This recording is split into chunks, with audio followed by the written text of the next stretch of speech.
o preâmbulo, cidade, data, a empresa tal, dirigida ao senhor diretor fulano de tal, apresentação e proposta de serviços de revisão fiscal.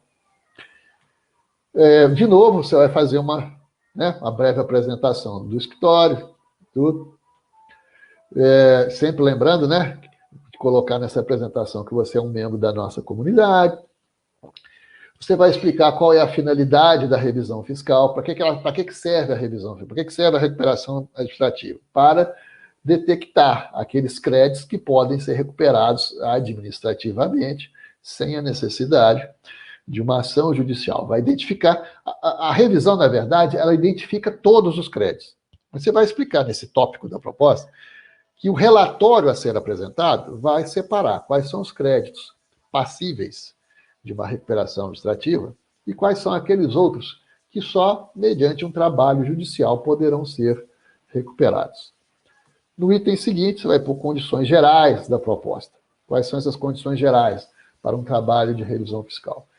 Que haverá um termo de confidencialidade, ou seja, você vai entrar na intimidade da empresa, você vai entrar em informações que são protegidas por sigilo fiscal. Então, isso exige um compromisso de confidencialidade, que às vezes é colocado no próprio contrato, e às vezes a empresa exige um termo em separado, um instrumento em separado. Prazo de execução. Na recuperação administrativa, em média, vamos colocar 45 dias úteis. No contrato, existem 2 prazos no contrato de recuperação administrativa. O prazo de execução, que é para você entregar o relatório, e o prazo de vigência do contrato, que é de 5 anos. Por quê? Porque você vai entregar um relatório, via de regra, gratuitamente, sem custo para a empresa, mas você tem que se precaver contra aquela possibilidade de pegar o seu relatório e dar para fazer. Deixa eu pegar esse relatório, vou dar para o contador fazer. Não dá, isso não é leal. Então, existem 2. Um é o prazo da execução da tarefa. O outro é assim, olha, você não está obrigado a utilizar esses créditos. Mas se for usar, faça conosco, porque então o contrato já vai prever isso. Você só vai começar esse levantamento de contrato assinado, senão vai acontecer isso com você. Ele pega seu relatório e passa para outro. O modo de apresentação dos créditos, como é que você vai apresentar isso? Você vai apresentar os créditos por níveis de segurança. A gente costuma fazer até por cores. A faixa verde. O que é faixa verde? Os créditos que estão na linha verde. Aqueles que o próprio fisco já reconheceu. Já tem solução de consulta, já tem parecer normativo, ele reconhece. Então, você, empresário, você não vai tomar uma autuação fiscal por causa disso aqui. Certo? Então, está aqui, faixa verde. Faixa amarela. Aquilo que não tem reconhecimento do fisco, mas que os tribunais superiores já definiram, já tem tese firmada, já tem súmula, já está pacificado nos tribunais superiores. Então, está na faixa amarela. Pode tomar uma autuação fiscal por causa disso? Dificilmente, porque a matéria já é pacificada, mas se tomar, a chance de derrubar é altíssima, derrubar o auto de infração. E, por fim, na faixa vermelha, você vai explicar para o seu empresário o que é faixa vermelha. Faixa vermelha dá a impressão de proibição, mas não é isso. No vermelho, você vai colocar o seguinte, esses aqui já têm algum risco. Por quê? Porque não tem reconhecimento do fisco, não tem definição dos tribunais superiores, mas existe uma ampla jurisprudência majoritária favorável, de maneira que, se vier o auto de infração, se vier uma autuação fiscal, a chance de derrubar o auto é muito boa, não é garantido. Mas é bom, mais de ganhar do que de perder. Agora, a decisão, ela é sua aí, se você vai aproveitar ou não. Certo?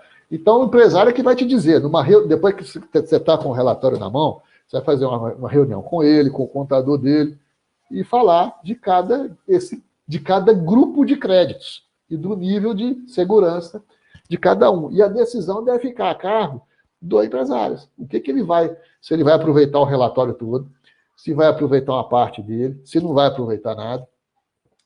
E, em seguida, a forma de remuneração, que será a de êxito.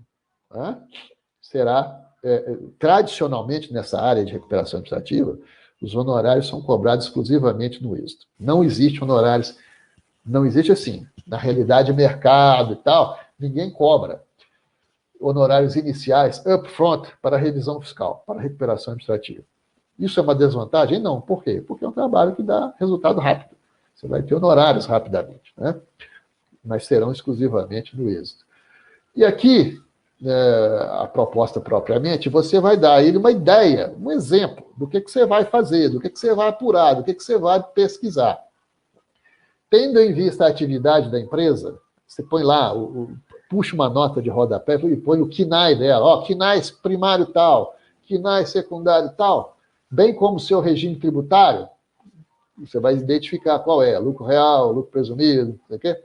É possível investigar os seguintes aspectos tributários com a apresentação de memória de cálculo, entre outros. Aí você coloca como exemplos. Daí essa expressão, entre outros. Deixar claro que você está dando exemplos, mas não é, né? PIS/COFINS não cumulativo, os insumos creditáveis, a exclusão do ICMS, a exclusão de PIS/COFINS da própria base, revisão do imposto de renda e CSLL, revisão do contribuição e verbas indenizatórias na sua base de cálculo, a retenção de 11% do INSS, enfim, isso tudo aqui são exemplos. Exclusão de TUST, o teto de 20 salários mínimos para a base de cálculo do Sistema S. Está lá na proposta como exemplos, mas, né, somente a apuração, né, o relatório é que vai dizer o que vai efetivamente ser feito no trabalho. Quais são os documentos necessários? Olha, aqui, documentos necessários para o trabalho de recuperação administrativa, o seu parceiro é que vai dizer, é que vai organizar uma lista de documentação, que é documentação eletrônica, contábil, né? É a procuração eletrônica no sistema do ECAC, né? É o acesso aí aos SPEDs, é a folha de pagamento, os arquivos MANAD para fazer a revisão previdenciária. O seu parceiro é que vai dizer isso. Quem é o seu parceiro? Seu parceiro é uma empresa, um escritório, que tem uma expertise em tecnologia e em contabilidade. Ele tem essas duas dimensões, né? São muitas as empresas, são muitas, mas você deve ser muito criterioso para escolher o seu parceiro, né?